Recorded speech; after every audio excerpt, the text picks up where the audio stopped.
దేవుని నామములో మీకు అందరికీ నా శుభములు. ఈనాడు మనం ప్రేమను గురించి తెలుసుకుందాము.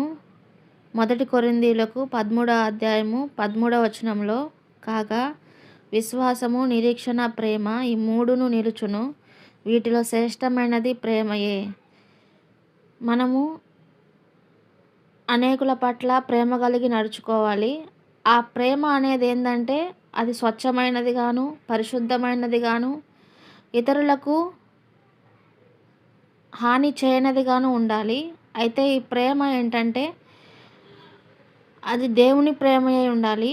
ఇక్కడ కొరింథీయులకు 13వ అధ్యాయంలో మనం చూస్తే 1వ వచనం నుంచి 8వ వచనం వరకు మనుషుల భాషలతో మాట్లాడినా కానీ, దేవదూతల భాషలతో మాట్లాడినా కానీ, ఎంతటి పెద్దవారైనా కానీ, ఎంతటి గనులైనా కానీ, ఎంతటి సేవకులైనా కానీ ప్రేమ లేకపోతే ఆ వ్యక్తిలో దేవుని ప్రేమ ఉండదు. ఆ వ్యక్తి ఎంతగా దేవుణ్ణి వెతికినా కూడా దేవుని కనుగొనలేరు. అయితే ఈ ప్రేమను గురించి ఇక్కడ చాలా స్పష్టంగా రాసుంది.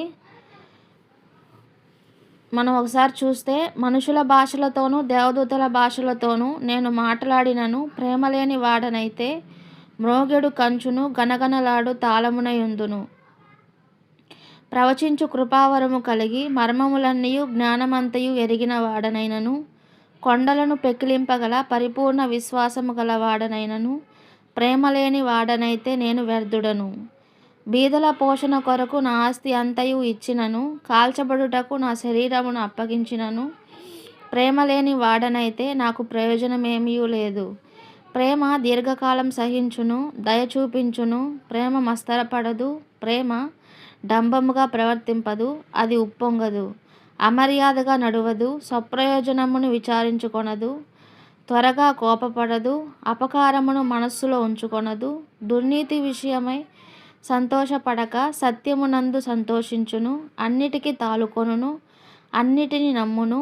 అన్నిటిని నిరీక్షించును. అన్నిటిని ఓర్చును. ప్రేమ శాశ్వత కాలముండును. ప్రవచనములైనను నిరర్ధకములగును. భాషలైనను నిలిచిపోవును. జ్ఞానమైనను నిరర్ధకమగును. దేవునికి స్తోత్రం.